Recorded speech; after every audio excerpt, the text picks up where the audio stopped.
Olá, bom dia, graça e paz, em nome de Jesus. Deus te abençoe, abençoe a tua casa nesta manhã de segunda-feira, neste dia que está começando, nesta semana que está se iniciando. Abençoe com toda sorte de bênçãos. Este é o dia que o Senhor fez, nele nós vamos nos alegrar. Eu quero convidar você a abrir a tua Bíblia na primeira epístola de Paulo aos Coríntios, a primeira. Enquanto você encontra, nós vamos nos preparar orando. Senhor, em nome de Jesus, nós queremos pedir que o Senhor nos dê sabedoria e entendimento da tua palavra, para praticarmos, para vivermos a tua palavra. Prepara o nosso coração, abre os nossos ouvidos, dá-nos ouvidos para ouvir, para entender, para compreender a tua vontade por meio da tua palavra, em nome de Jesus. Amém e amém. Amém. Nós vamos então ler agora a primeira epístola, começar essa jornada, né, esse caminho na primeira epístola aos Coríntios, de Paulo aos Coríntios. Eu convido você a nos acompanhar, assim como você fez no livro de Atos dos Apóstolos. E é interessante porque essas epístolas elas estão diretamente ligadas ao livro de Atos dos Apóstolos. Falando um pouquinho dessa epístola que nós vamos ler, a cidade de Corinto, a quem foi endereçada a primeira epístola de Paulo aos Coríntios, e ainda a menção de uma epístola anterior, que é até chamada de epístola perdida, que não se tem uma cópia dela. Mas essa cidade de Corinto era uma cidade muito corrupta. O seu nome ela era um sinônimo de depravação, para você ter uma ideia do que acontecia em Corinto. Era uma cidade muito importante, uma cidade com comércio, uma cidade comercial muito forte, e também ali havia o templo da deusa Afrodite, que nós já vamos falar. O termo corintianizar se tornou um termo comum referente à cidade de Corinto por causa dessa depravação. E tudo que representava corintianizar para a cidade de Corinto, né, referente à cidade de Corinto, era a imoralidade, a libertinagem e a embriaguez. Lá havia um templo, como eu disse, dentro da Acrópole que havia em Corinto, o templo de Afrodite. Ela era a do panteão grego, ela era a deusa do amor. E lá haviam 1000 sacerdotisas, que todas as noites elas desciam, eram prostitutas cultuais, e todas as noites elas desciam à cidade para oferecer os seus serviços tanto aos homens da cidade, como aqueles que estavam, os estrangeiros que estavam de passagem ali, porque, como eu disse, ela era uma cidade comercial importante naquele tempo. Essa cidade de Corinto, ela foi fundada por Paulo na sua segunda viagem missionária. Você pode ver ou lembrar que nós vimos isso lá em Atos capítulo 18, verso de número 1. Lá nós vimos, por exemplo, o procônsul Gálio, quando os judeus pegam Paulo na sinagoga e o arrastam para ser julgado, e ali eles acusam Paulo por meio de um homem chamado Sóstenes, porque ele então leva as acusações dos judeus até esse procônsul Gálio, mas esse procônsul Gálio não atende às suas reivindicações, aquelas acusações, e o que os judeus fazem, irados, eles começam a espancar Sóstenes diante do procônsul que não se importa. Então nós temos ali, por exemplo, dois homens importantes da sinagoga dos judeus em Corinto que se converteram, Crispo e Sóstenes posteriormente. E nós vamos ver hoje que, inclusive, o nome de Sóstenes já é citado na saudação da carta. Já essa epístola que nós vamos ler, ela foi escrita na terceira viagem missionária de Paulo, que está lá em Atos, capítulo 20, verso de número 31. Então, por que Paulo estava numa viagem missionária e diante de alguns problemas que estavam acontecendo, algumas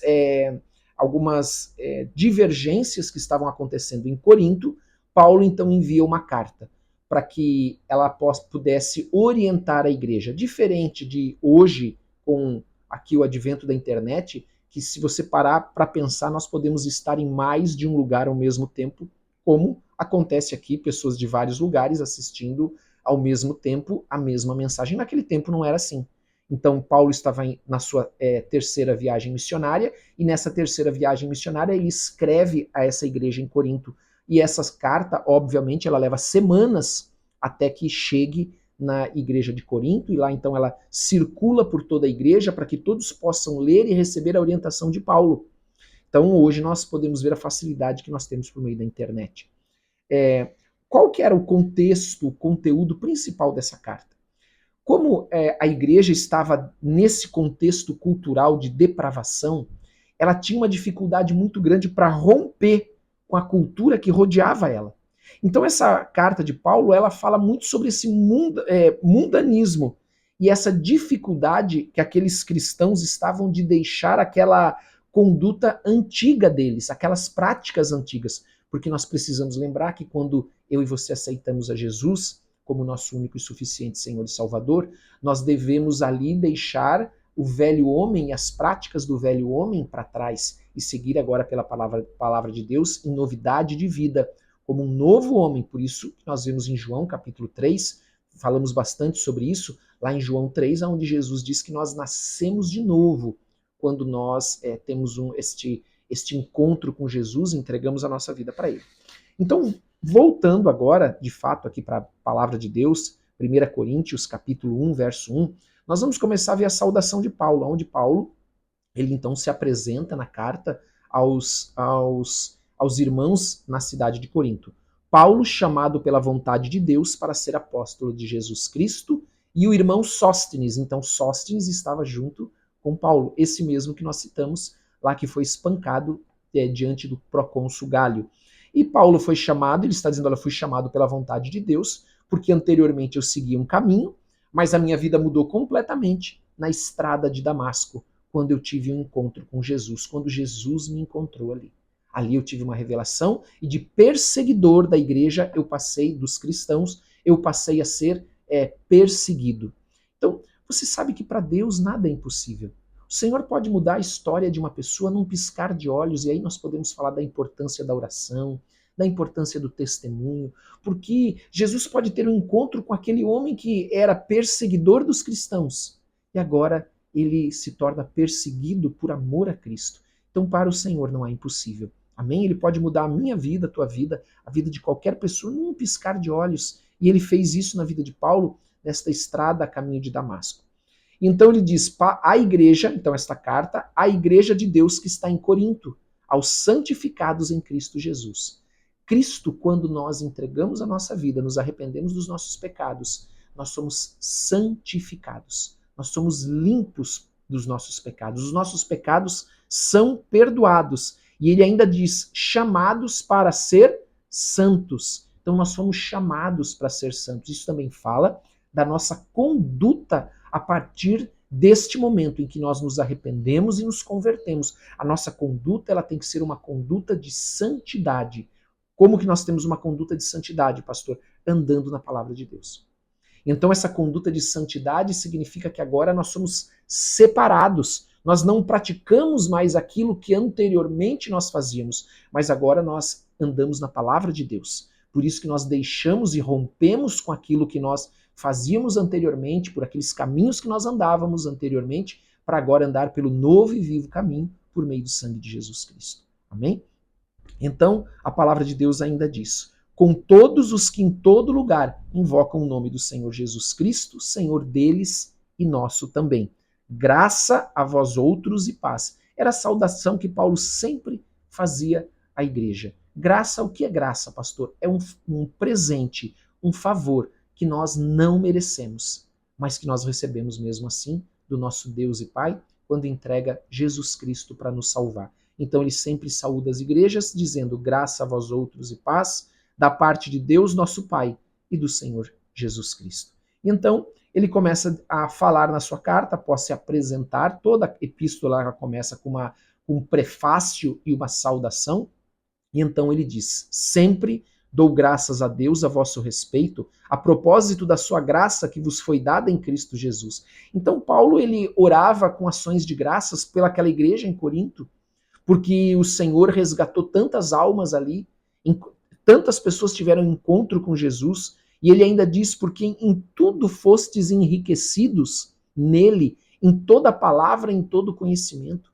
Então era uma igreja que tinha dons, era uma igreja que tinha uma palavra forte, abençoada, que tinha uma palavra viva que era ministrada. Então Paulo dava graças a Deus por esse motivo, por essa igreja tão abençoada, que era a igreja de Corinto. Mas veja, ela não estava livre de problemas.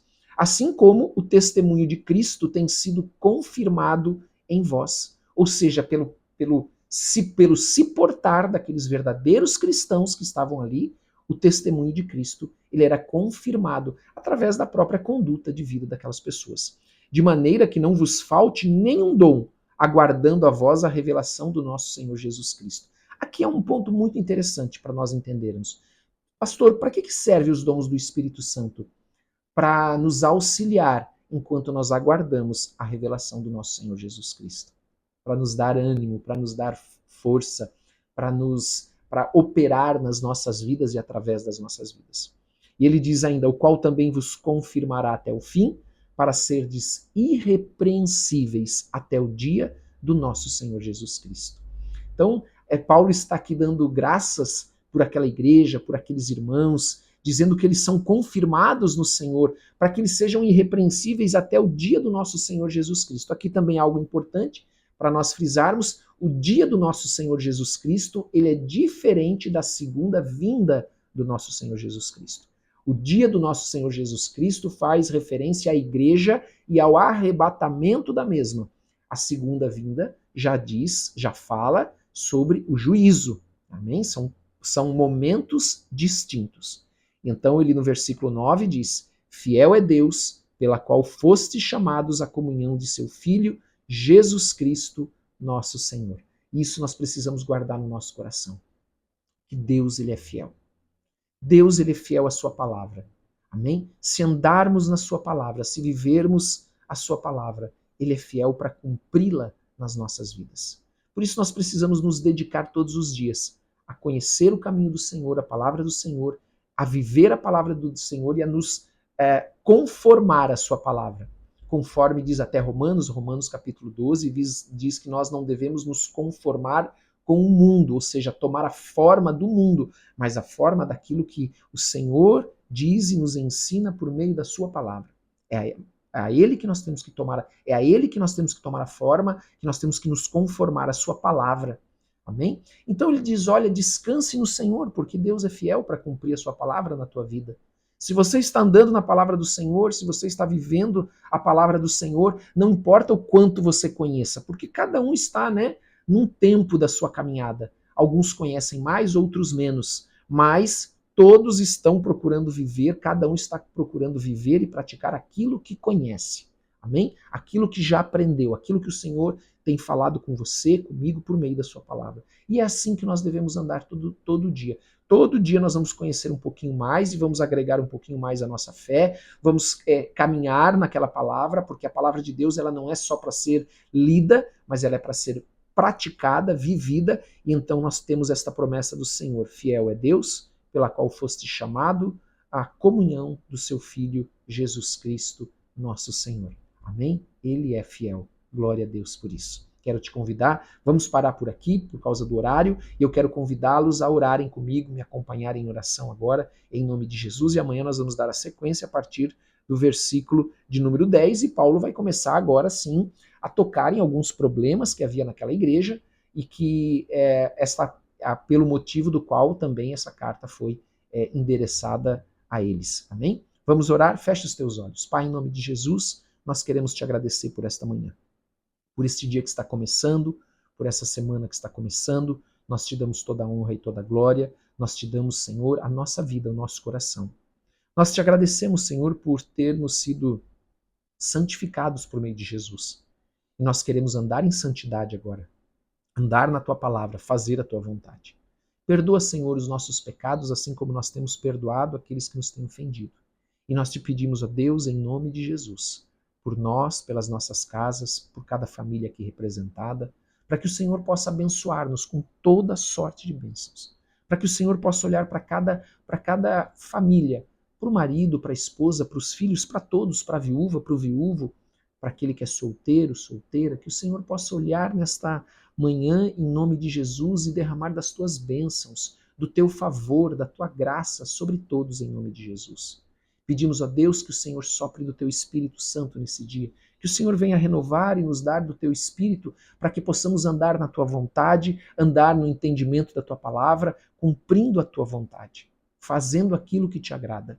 Abençoa cada um que está aqui, Senhor. Abençoa a saúde, abençoa a família, abençoa o trabalho do teu povo, abre portas, Senhor, em nome de Jesus. Derrama bênçãos sem medidas, Pai, em nome de Jesus, para que possamos testemunhar, possamos glorificar o Senhor em tudo nas nossas vidas. E desde já nós te damos, Senhor, toda a honra, toda a glória, te agradecemos por esse dia que está começando, em nome de Jesus. Que a bênção do Senhor esteja sobre cada um de vocês, cada um de nós neste dia, em nome de Jesus. Amém e amém. E que a presença do Senhor, amados, que é o que nós mais precisamos, possa transbordar no nosso coração, em nome de Jesus. Amém? Glória a Deus. Eu quero lembrá-los que para que você possa, por gentileza, né, dar o like, também compartilhar com as pessoas que você ama essa palavra e também nos comentários colocar o teu pedido de oração. Nós oramos por todos, nós sabemos o quanto é importante para você as orações que você tem colocado aqui para orarmos, e você não está sozinho, você não está sozinha, em nome de Jesus. Amém? Que Deus te abençoe, tenha um ótimo dia com o Senhor, e saiba que o Senhor está dando ordem aos seus anjos para estarem indo à tua frente, também para estarem te cercando e te protegendo, em nome de Jesus Cristo. Deus te abençoe e tenha um ótimo dia.